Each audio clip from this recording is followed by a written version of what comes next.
Rentasan berita edisi 1131, saya Zawazi Yusof, antara paparan utama malam ini. Penjualan data peribadi rakyat tidak selamat. Benarkah Bahtera Bersatu akan karam PRU15? Sudah tiadakah calon lain untuk dijadikan duta? Demikianlah caranya kek besar ekonomi negara diagihkan.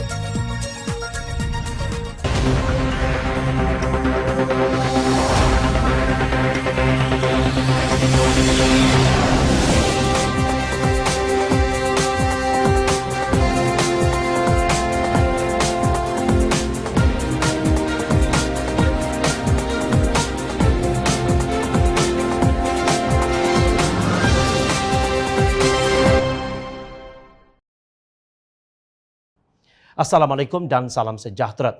Baru sahaja pelbagai pihak termasuk rakyat melahirkan kebimbangan tentang tindakan Kementerian Kesihatan Malaysia KKM menyerahkan pengendalian aplikasi MySejahtera kepada entiti swasta yang lokasi pejabat induknya di Singapura. Tiba-tiba rakyat dikejutkan dengan berita mengenai penjualan data peribadi rakyat Malaysia yang diambil daripada Pangkalan Data Jabatan Pendaftaran Negara JPN.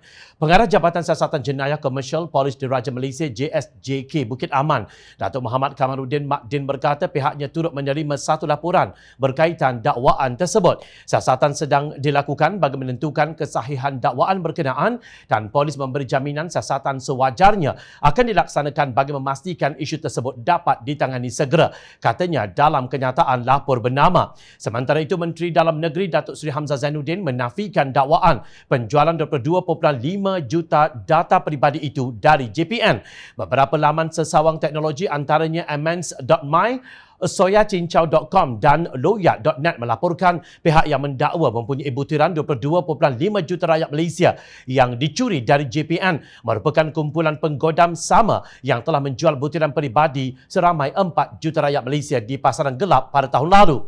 Antara butiran yang bocor ialah nombor kad pengenalan, nama, tarikh lahir, alamat rumah, jantina dan nombor telefon berdaftar milik mereka yang lahir antara tahun 1940 dan 2004. Kumpulan penggodam itu turut menyatakan lagi bahawa pangkalan data bersaiz 160 GB itu mahu dijualnya pada nilai $10,000 Amerika atau RM43,903 dalam wang Bitcoin menurut laporan.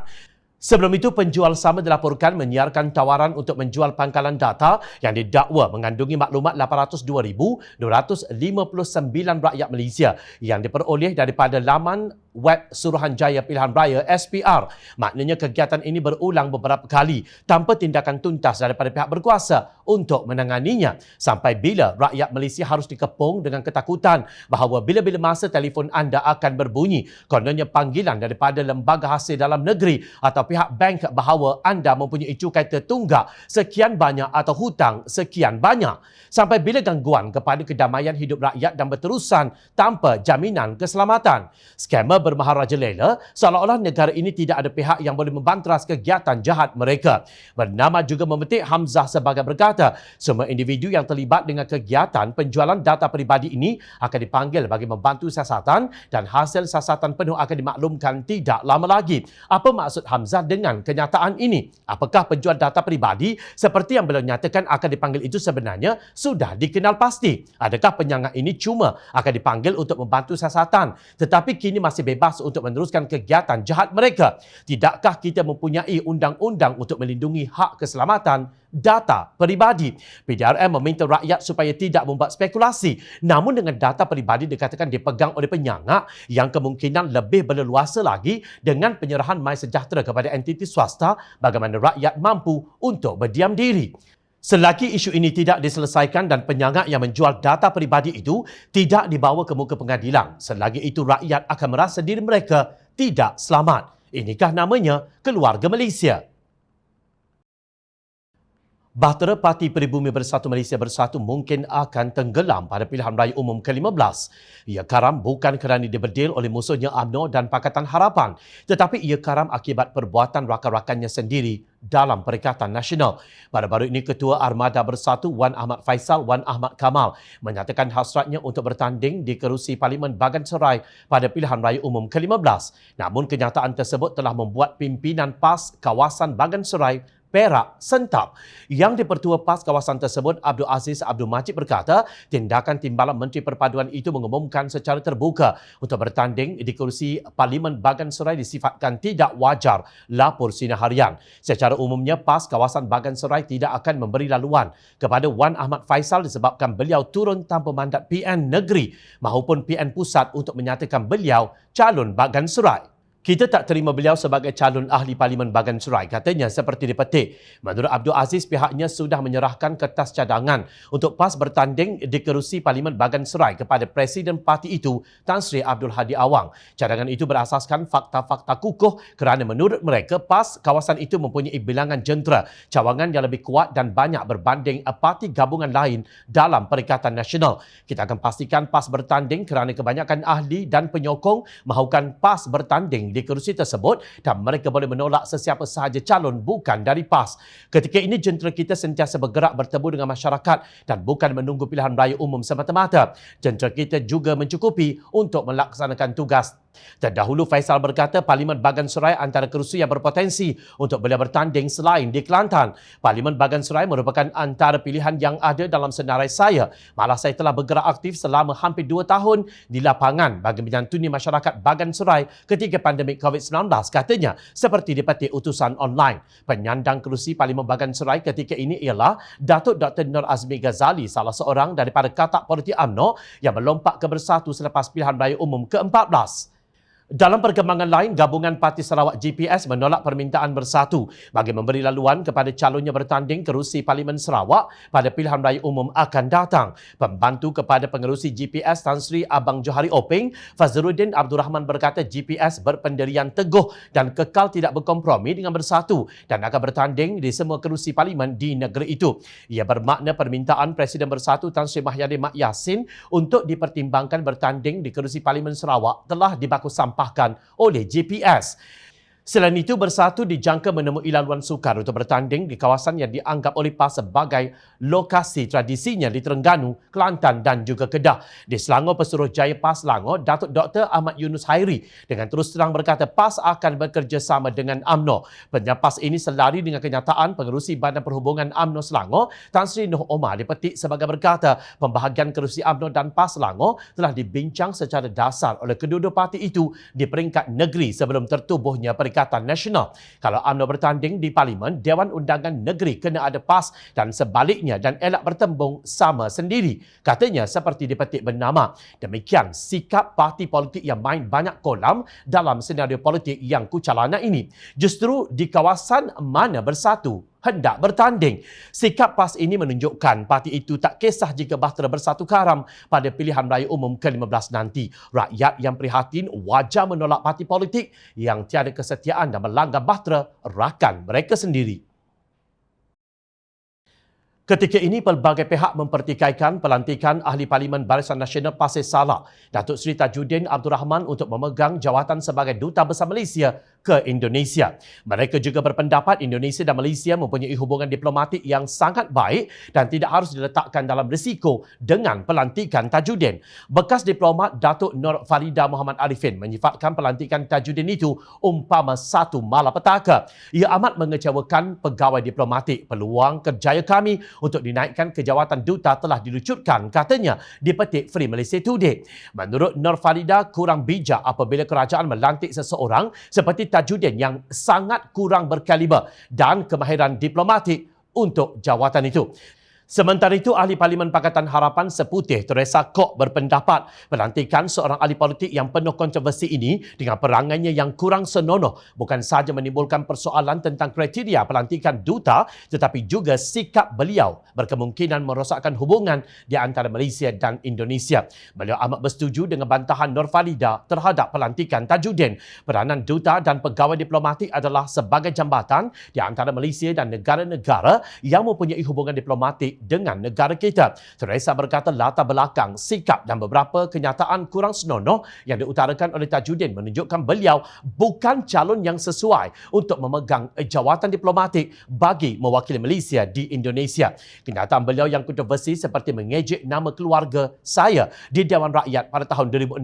Apakah kerajaan sanggup menanggung malu jika Tajuddin meneruskan sikap dan perangainya setelah menjadi duta Malaysia ke Indonesia? Adakah kita bersedia untuk menerima kemungkinan hubungan baik Malaysia-Indonesia akan terjejas? Paling penting rakyat ingin tahu apakah Malaysia sudah tiada calon lain yang lebih layak dan lebih berwibawa untuk menjadi duta Malaysia ke Indonesia. Soalnya, sementara itu Ahli Parlimen Pakatan Harapan Bayan Baru Sim Zizin berkata rakyat menuntut Perdana Menteri Datuk Ismail Sabri Yaakob menjelaskan mengapa pemimpin UMNO yang kontroversi ini dilantik menjadi duta besar ke Indonesia. Sim Zizin yang juga ahli jawatan kuasa pilihan khas Parlimen dalam hal ehwal antarabangsa yakin terhadap ramai diplomat berpengalaman yang jelas lebih berkelayakan dalam mengharungi selok-belok dan cabaran yang terlibat dalam hubungan kedua-dua negara. Kesemua yang membantah tindakan melantik Tajuddin sebagai duta besar ke Indonesia membangkitkan kenyataan pemimpin UMNO itu mengenai pelanggaran 2 train transit aliran ringan LRT pada 24 Mei tahun lalu sebagai train bercium antara satu sama lain, menggambarkan tahap kredibiliti yang ada pada beliau. Pelanggaran itu menyebabkan 213 penumpang cedera, 47 daripadanya parah. Tajuddin dipecat daripada jawatannya sebagai pengerusi prasarana beberapa hari selepas sidang media. Semasa debat Perdana Menteri 12 Mei lalu antara Datuk Seri Najib Razak dengan pengerusi Pakatan Harapan Datuk Seri Anwar Ibrahim, bekas Perdana Menteri itu mempertikaikan pelantikan Latifah Koya sebagai Ketua Pesuruhjaya Suruhanjaya Pencegahan Malaysia kerana kedudukannya sebagai seorang ahli politik. Mungkin ketika bercakap itu Najib lupa bahawa beliau melantik ahli politik UMNO Tan Sri Muhammad Apandi Ali sebagai Pegawai Negara pada tahun 2015. Untuk rekod, Apandi pernah bertanding untuk mewakili UMNO bagi kerusi Parlimen Pengkalan Cepa pada tahun 1990 namun kalah pada calon PAS. Tetapi Allah Subhanahu Wa Taala tunjukkan betapa munafiknya UMNO apabila mereka sendiri terus mengulangi tindakan tidak profesional itu dengan melantik seorang ahli politik masih bertugas sebagai ahli parlimen untuk menjadi duta besar ke Indonesia, sedangkan ia satu jawatan yang patut disandang oleh pegawai kanan tak bidang diplomatik peringkat JUSA. Justru tidak hairan apabila pelantikan Tajuddin menjadi bahan kritikan dan dilihat sebagai memalukan seperti sudah tiada orang lain. Bekas pengarah Ultra Kirana Sdn Bhd UKSB Harry Lee Wee Kun mengesahkan di Mahkamah Tinggi kemarin bahawa syarikatnya menghantar wang setiap bulan dalam dolar Singapura kepada bekas timbalan Perdana Menteri Datuk Seri Dr. Ahmad Zahid Hamidi dari tahun 2014 hingga 2018 berhubung kontrak sistem visa luar negara VLN lapor bernama. Harry Lee yang juga saksi pendakwaan ke-15 berkata bayaran kepada Ahmad Zahid bermula akhir tahun 2014 dengan $200,000 Singapura sebulan kemudian meningkat kepada $520,000 Singapura sebulan pada tahun 2017. Menurutnya pada hujung tahun 2014 Ahmad Zahid telah meminta sumbangan bulanan dinaikkan kepada $300,000 Singapura sebulan dan pada tahun 2017 sekali lagi Ahmad Zahid meminta bayaran bulanan dinaikkan berikutan pilihan raya umum akan diadakan. Selepas berbincang dengan Wan Aquarius dan David Tan, kami bersetuju untuk menaikkan bayaran bulanan daripada $300,000 kepada $520,000 Singapura sebulan. Katanya ketika membacakan pernyataan saksinya semasa pemeriksaan utama oleh Timbalan Pendakwa Raya Abdul Malik Ayub seperti dipetik.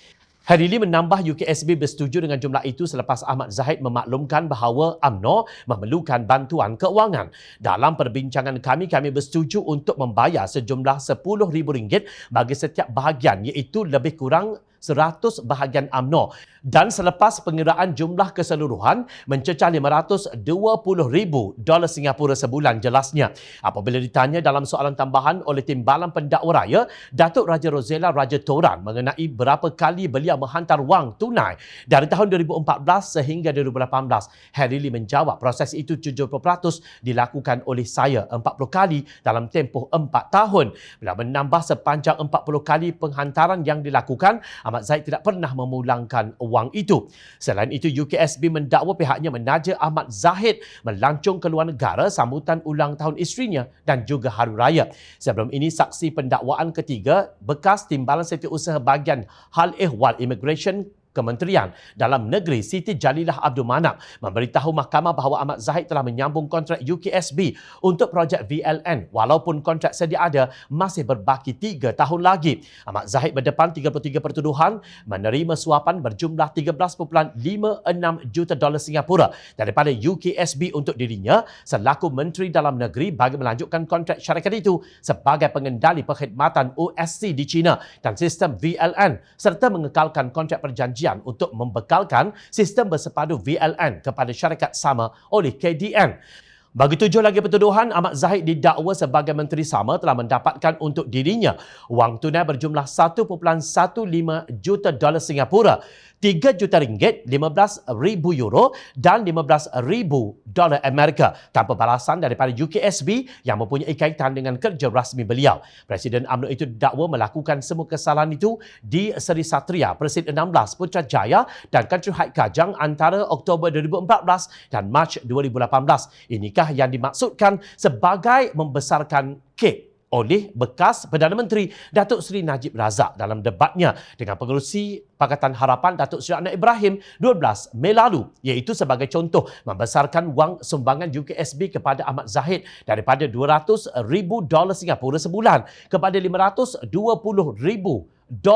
Singapura sebulan. Tetapi kenapa makan sorang-sorang? Cuba bayangkan jika syarikat tersebut terpaksa membayar setiap bulan $520,000 Singapura, kira-kira 1.6 juta ringgit mengikut kiraan semasa kepada Ahmad Zahid. Berapakah peningkatan kos yang terpaksa dilambung oleh UKSB demi mendapat keuntungan? Kini apabila harga barang melonjak naik, kerajaan tidak mampu lagi untuk membantu rakyat kerana kek besar sudah habis. Biarlah derita sekalipun, perkauman tetap dijadikan candu politik oleh pemerintah untuk terus berkuasa, kata ahli jawatan kuasa Pimpinan Amanah Nasional Muhammad Faiz Fazil. Di atas premis itulah pucuk pimpinan PAS yang menggelar pimpinan UMNO sebagai kluster mahkamah memilih untuk bersekongkol dengan mereka kerana benci kepada Datuk Seri Anwar Ibrahim, DAP dan juga Amanah. Demikian caranya parti-parti yang menunggang kaum dan agama mengagih-agihkan kek besar ekonomi negara. Ingat, rakyat sentiasa memerhati. Teruskan bersama kami di Jom Channel dan layari portal jomchannel.net untuk mendapatkan berita politik tanah air. Saya Zawazi Yusof, terima kasih untuk perhatian. Assalamualaikum dan salam sejahtera.